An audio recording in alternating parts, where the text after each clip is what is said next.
I have not been in the mood to review 90 Day Fiance the other way, because it started out strong because we're like, who are these new people? I want to know what's going on. They're moving to Qatar, they're moving to South Korea, they're moving to India, and it all seems so interesting, and then it suddenly stopped seeming interesting. Like, there's been so much drama, and really I can't tell where the manufactured drama stops and the real drama actually begins. So I decided that I wasn't gonna review 90 Day Fiance the other way anymore. But since I started it, I might as well finish out the season with the tell-all.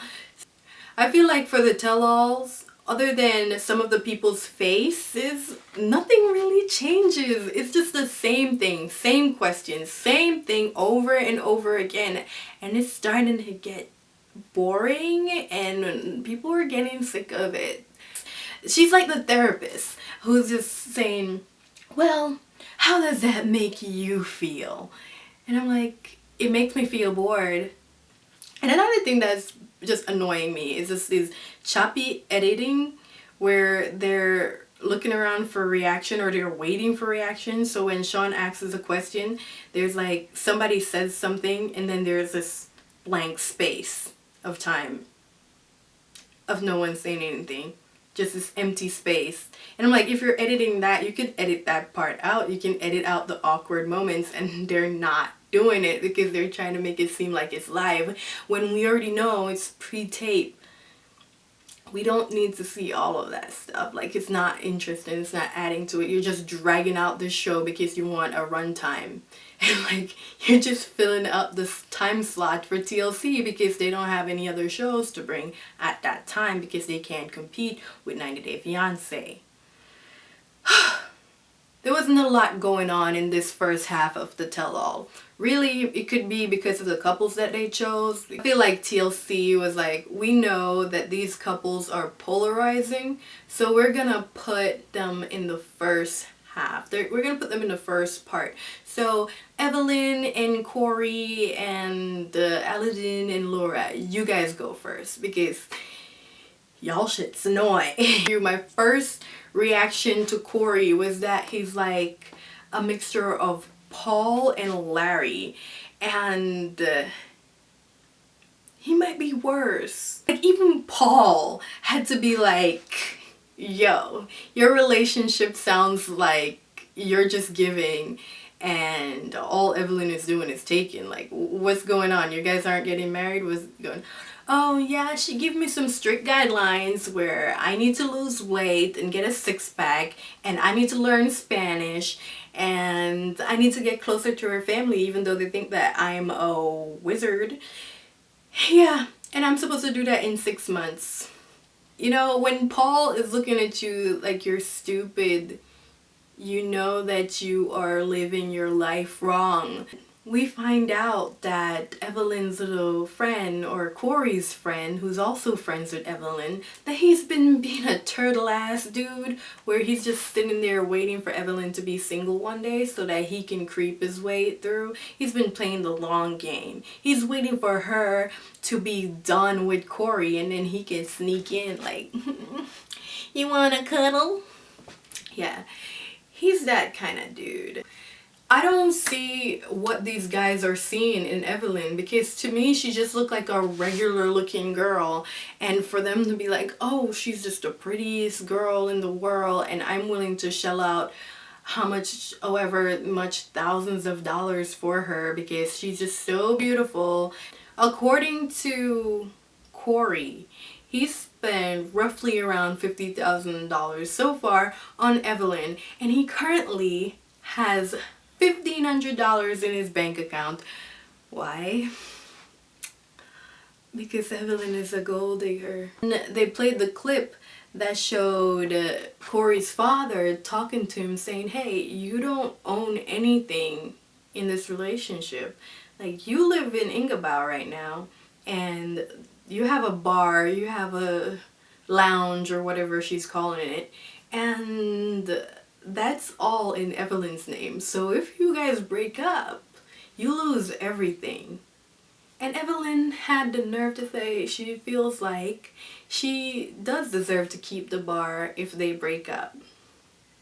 I'm like, I don't expect anything less from you, Evelyn. You are a gold digger.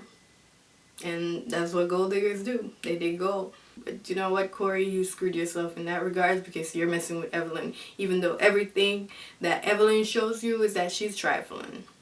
And Corey interrupts a conversation between Sean and Tiffany and Ronald.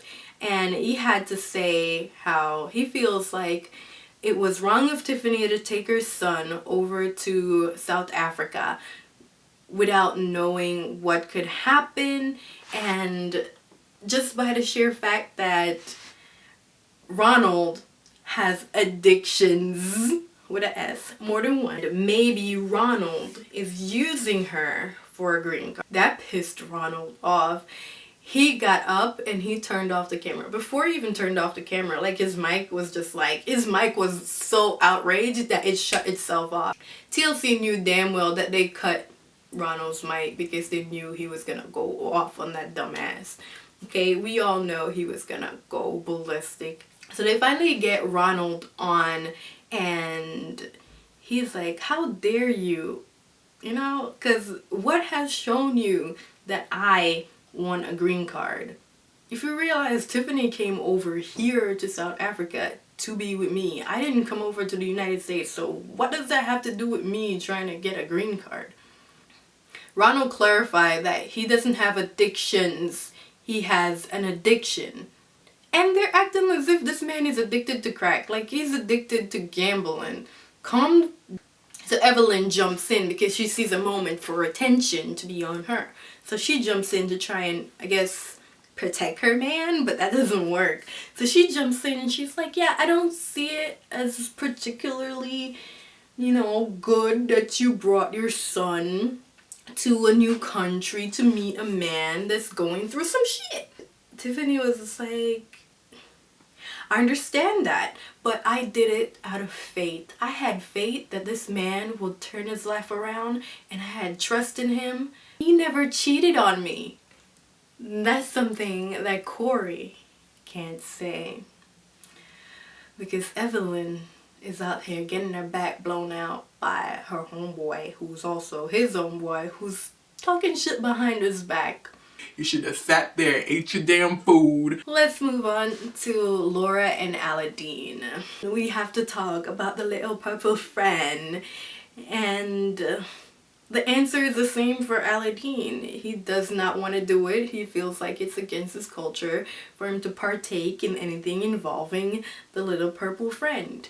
And he's not going to do anything in between to supplement the lack of the little purple friend. So she's gonna have to take what she can get. But I also feel like they were trying really hard to make Aladdin look like a bad guy. Like everything that we've seen so far of Laura proves that she might be bad crap crazy, and she was obviously using this man for sex. And when he couldn't put it down like she wanted it to, she got offended and she feel like she needed to introduce marital aids into her relationship with Aladdin. And I understand how that might feel, that might be a triggering thing for someone who is from a different culture that's not as sex positive, especially if they never talked about it. I don't know, I feel like I understand where Aladdin is coming from. It's like if he doesn't want to deal with that stuff because it make him feel uncomfortable or whatever, then she should be okay with him not wanting it to be involved in any situation between the two of them. I don't know, if she said that she fished it out of the garbage and she want to keep it for herself, go ahead, but why are you trying to force it on him later on? Let's say Laura was a man and her name was Laurel. His name was Laurel, and Laurel was going over to Tunisia to meet Aladdina and brought sex toys to go meet Aladdina. We'd be like, okay, what's going on here? Imagine this older man is getting upset when his younger wife, who could be his daughter, is telling him no, she doesn't want to use the sex toys because it's morally wrong in her eyes. And he's saying, no, you're not giving things a try. And then want her to perform sex acts that she's uncomfortable with. Do you see how we're giving Laura a pass because she is a woman? We're doing the same thing with her like we do with Angela. Like, we're just giving them passes because, hey, they're women, so they're allowed to take advantage of these men. They're allowed to slap them, throw things in their faces. And it's like, no. Equal opportunity. Shit. To find out that Aladdin and Laura are running out of money, and that caused a lot of friction in their relationship, and Laura doesn't seem to understand what's going on. She's like, I gave up so much to come and live with you. And what I don't understand is Laura knew what kind of job Aladdin had before.